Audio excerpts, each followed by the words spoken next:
Speaking of jail stories, James, can you speak a little bit about how Reggie was when he was an officer? Because people always in the comments are like, "Oh, Reggie was a corrupt cop. Reggie was corrupt. This, that." Can you speak of any stories or incidents of Reggie when he was? The closest I got to corrupt with Reggie was giving me cigarettes when I was in that motherfucker, and when he was a jailer, and I was stressing, and I needed a cigarette. He would give me two and lock that goddamn door. Other than that, man, I mean, everybody's story ain't gonna be the same as mine because I have history with Reggie. So it might have been some niggas in there that was mad at him that didn't get a goddamn thing and was stressing. But it wasn't no open the cell and let me walk the goddamn tier and walk the block. And, no, he gave me cigarettes. I got cigarettes out. Reg, I need a cigarette. And James McDonald, the other one. What's the big dude? No, the Kevin Burrell. Kevin Burrell. Kevin Burrell was a cool motherfucker. And every time I went to jail, you all right? I'm good. And he would give me the lighter, the cigarette, he'd light that motherfucker and walk away. It wasn't, that was the only difference. And for y'all don't know, a cigarette was a big thing then because why? You couldn't smoke a cigarette. You couldn't smoke in the jails back then. Right. They took your pack of cigarettes and your shit and put it in your property. And you know how you need a cigarette when, and not saying niggas scared when they in jail, but your mind play tricks on you. You know, walls start talking to you. If I coulda, woulda, shoulda started happening. You just question yourself, your decision making. Man. What if I woulda did this? Would this happen? What if I do this? Man, would this happen? And I done sat in jail facing some shit. Oh, murder case. That one. Yeah. So many assaults. Yeah. And I guarantee you, I never had to tell on the nigga to get out. Back in our days, and if all you old niggas understand, 72 hours they ain't coming with shit, you went home. DA reject. We went home. So you had no reason. But, you know, like I said, man, a lot of people can say what they want to say about Reggie, but I am the only one that can actually really talk shit about this brother. Him and Suge and all the ones in my circle. So I don't bite into those fucking stories. And they stories is different because they don't have that relationship. Or never just really fuck with him. And all I ask, and all I ever ask, if anybody from Compton actually can come out and call Reggie a crooked cop or dirty cop, then I'll listen to them. But most of the people that's in the comments and call that and make those comments are people that then heard something and then when I finally confront them and say, well, why was I crooked? What have I done? Oh, because you was hanging around those guys. Because I was hanging around guys at Death Row, that make you crooked?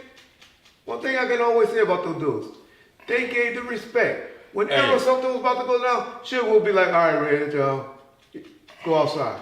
Can I say this? And be honest with me. You seen the movie Deep Undercover? Deep cover. Deep Cover with Well, he was an informant. That would be Kevin Ackey. No, what I'm saying is when Reg was with Death Row, Reg felt like one of the homies. Reg felt That's Reg. I know this. Yeah. Can I tell my motherfuckers? Go ahead. That dude You good asked me job. the question, but go ahead. No, you answered that one. Okay. That's Reg. and Reg got so comfortable. Not only Reg got comfortable, but everybody in the hood got comfortable, and now everybody opened up. Now all of these is thug niggas, penitentiary niggas.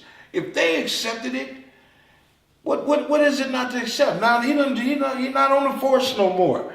He doing music. A person got mad at my nephew because my nephew said he wanted to go into law enforcement. Okay. It's a career.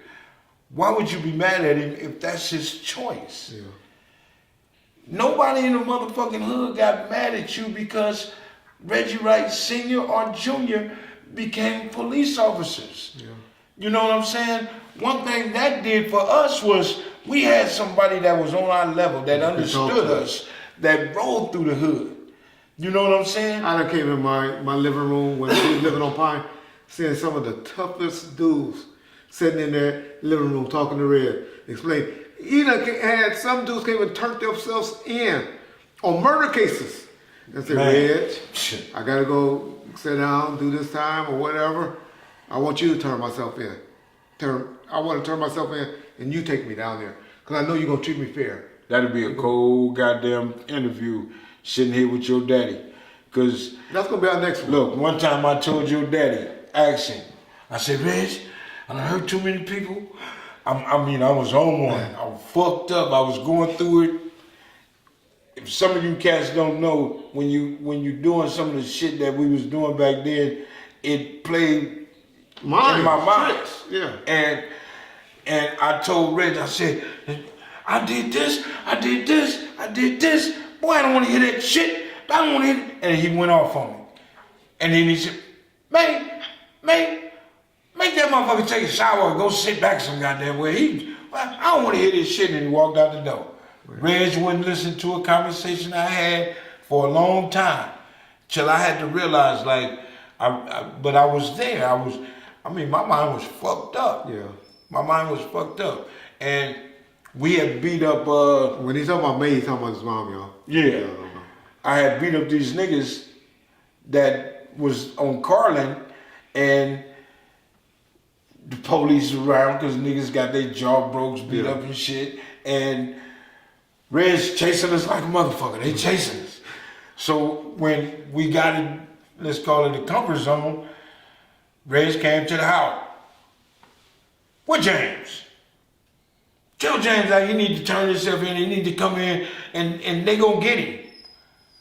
I told my mom, tell Reg, he can come get me, whoop, whoop, whoop. And he came, picked me up, handcuffed me, and took me to jail. He was the only one I would allow to do that.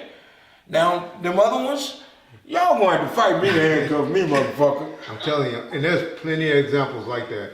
No, but am I telling a lie? No. I done heard that story before. Yeah. And my point is, that's not called a crooked cop. It's called community policing. Now, to be honest, a lot of cops had a problem with it too back in the early 90s. Yeah. Because they wasn't taught community policing back then. It was kick ass, take names, is how they looked at it. And so I get why a lot of y'all say fuck the police and all of that. Let me give you another example. Yeah. And I can talk about it now. Top Dog's birthday, we celebrating his anniversary. Rest in peace, my nigga. And we was at Luda's getting fucked up. So we all decided to get in the car and go to the hood. So we going to the hood, a car pulled up on the side of us, they gangbanging.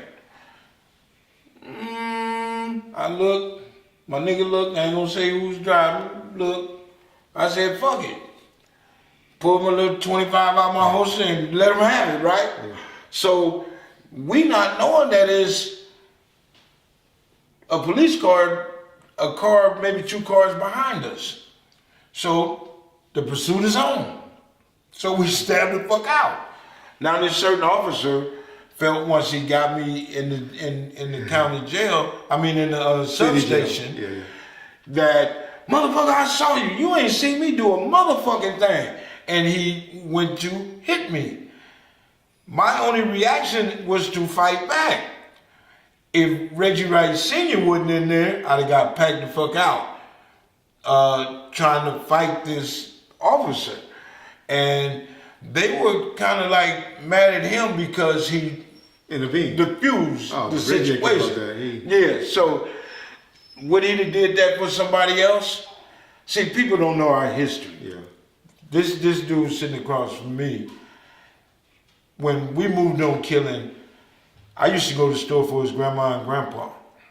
When Mr. Wright, Alzheimer's kicked in, and he would walk away and wonder, me, Alton, and Timmy would get on our bikes and go looking for him. Now, we done caught him, if everybody know back then, we had Market Basket. Yeah. All y'all was working at the time. I don't know if he was going up there to catch somebody, but we was getting him and bring him home. Yeah. But Mr. Wright and Mr. Wright, I mean, this is his grandparents. This is their mother.